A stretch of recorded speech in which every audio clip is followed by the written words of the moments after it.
So thank you, Chairman. Ladies and gentlemen, the great thing about this meeting is that it's so diverse and different speakers are speaking about totally different aspects of cultural diplomacy. So what I'll be talking about today is, and I have that in common with a number of my colleagues from other universities, is that we believe that our role is to prepare the future leaders.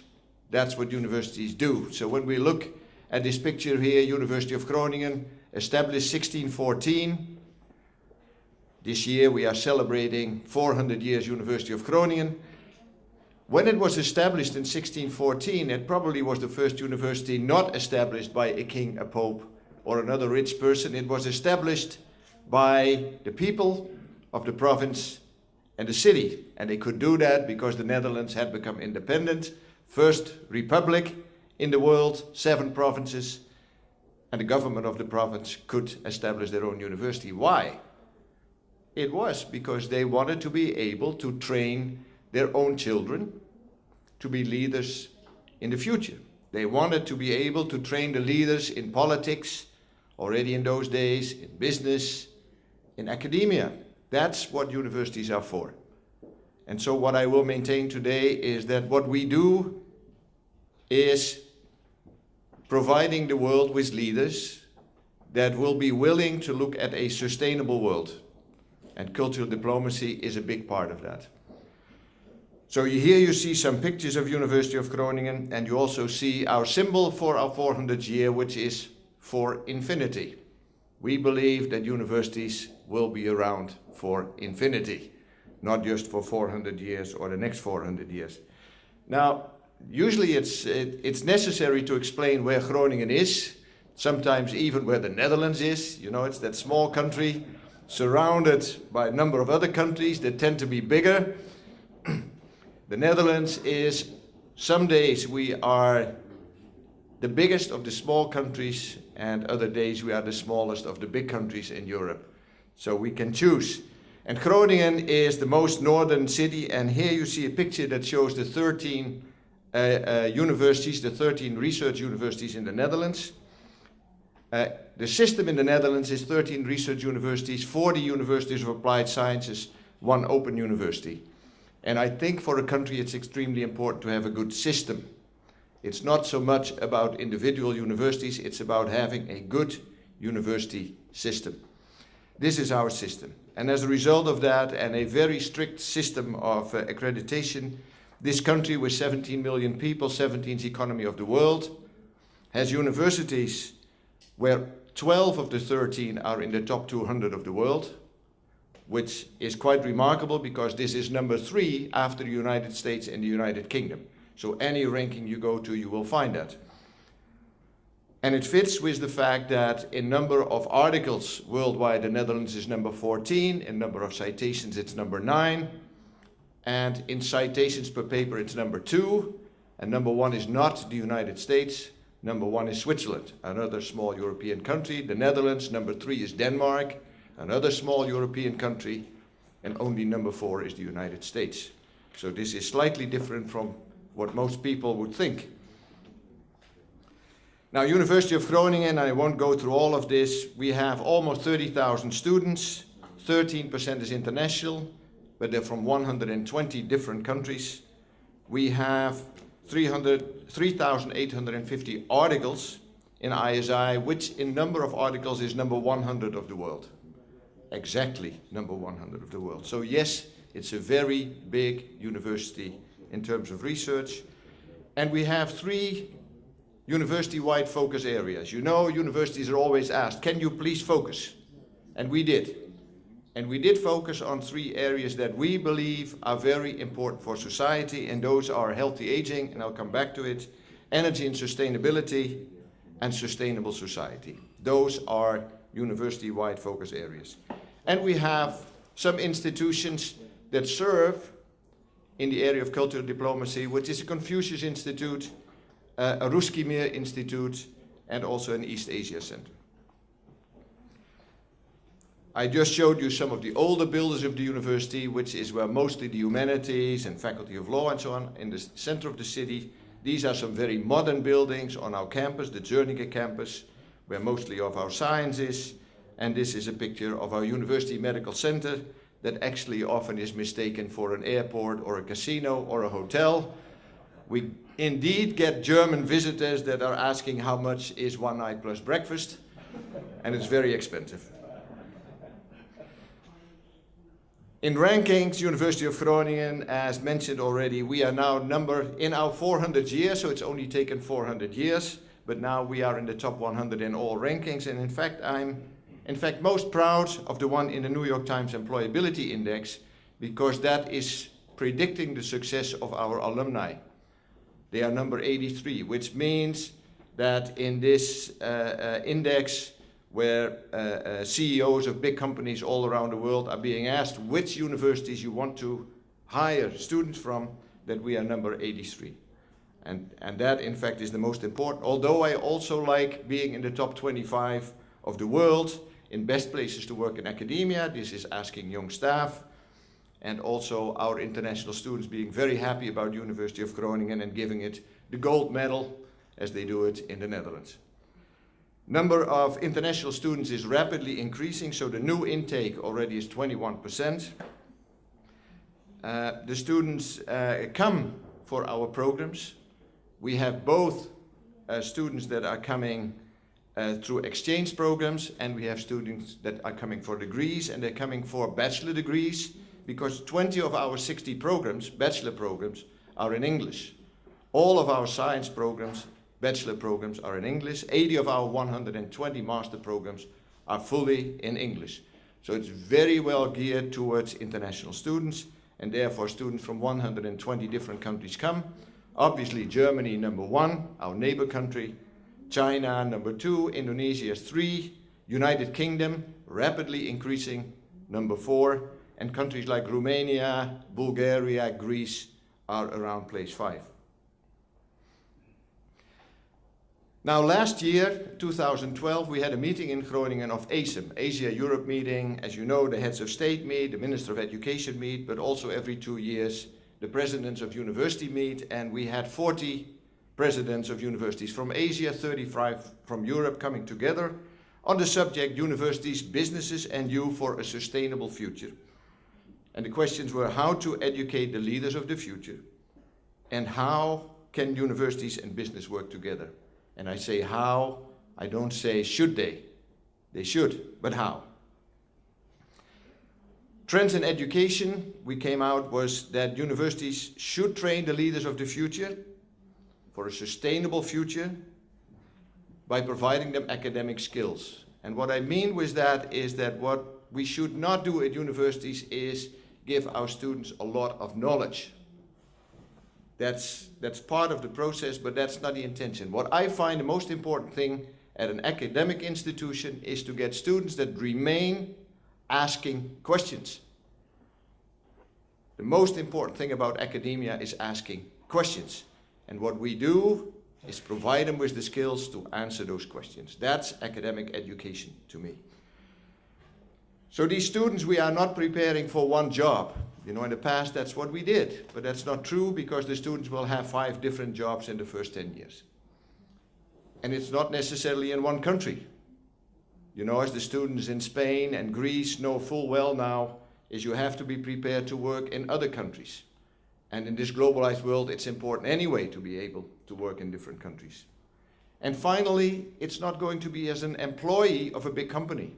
We were training our students frequently as if they all were going to work for a big company or for government. What's really the case is that we need broader programs, including liberal arts colleges, that we need not just international students, but what we need is an international classroom, making use of the fact that there are international students there in the content, but also in how they work together.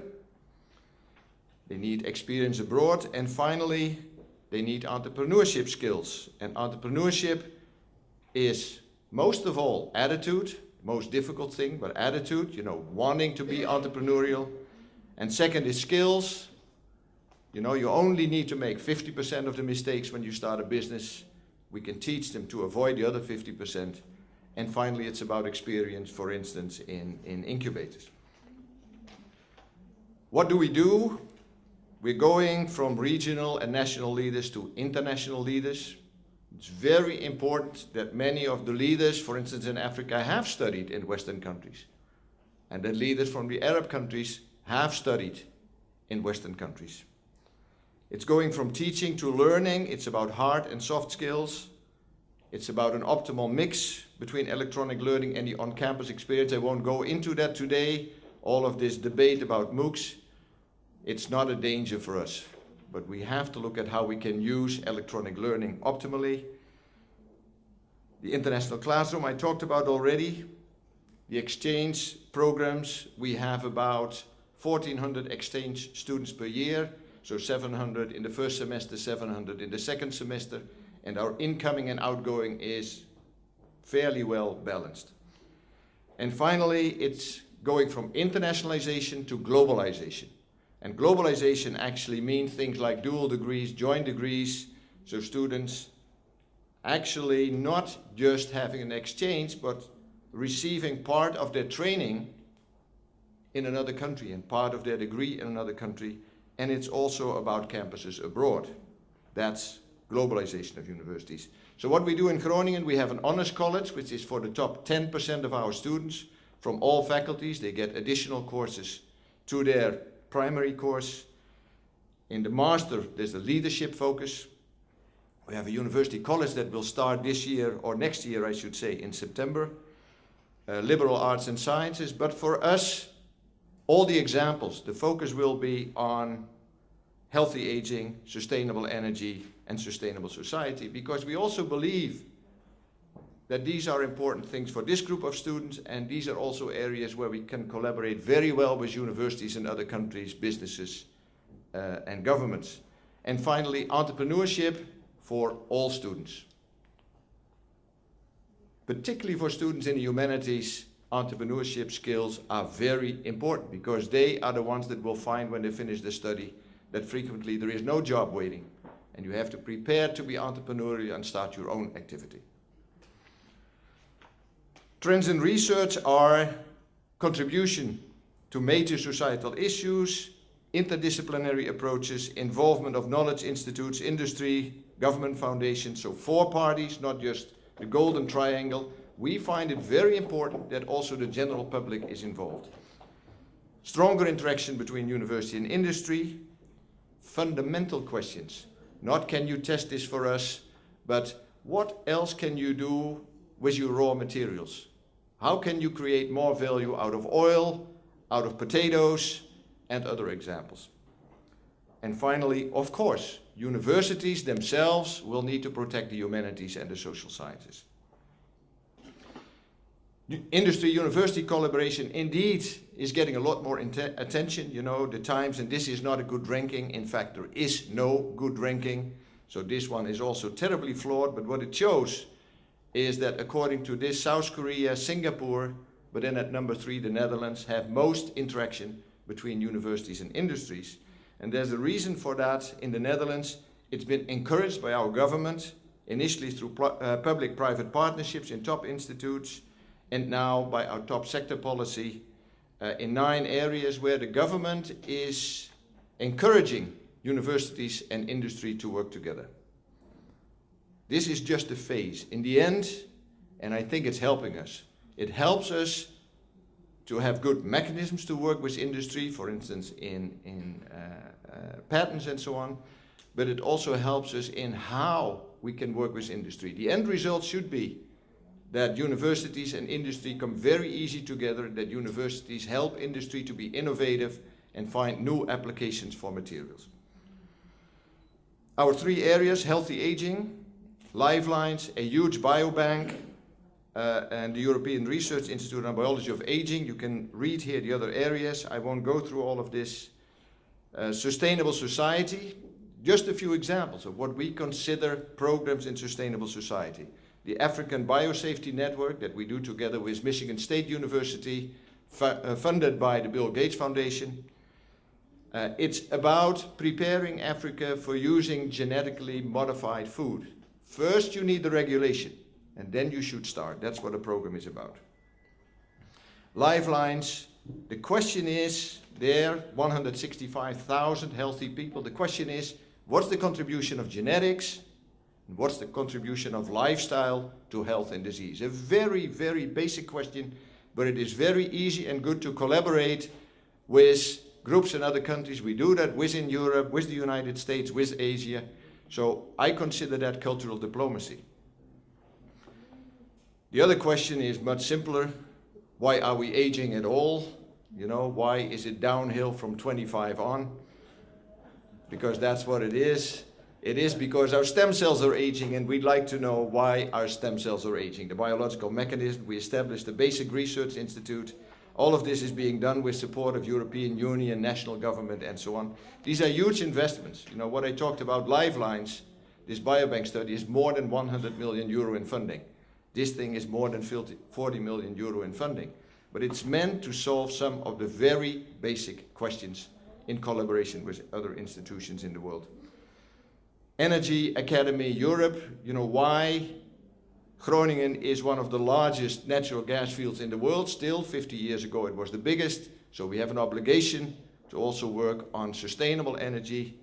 And I'm just going forward. Some of our successful programs, I won't go all of those, but really what it is this drive towards globalization. We have activities elsewhere in the world, for instance in China, Fudan University or Tsinghua University, in the Arab world, but also right across the border in Germany, what's called the European Medical School.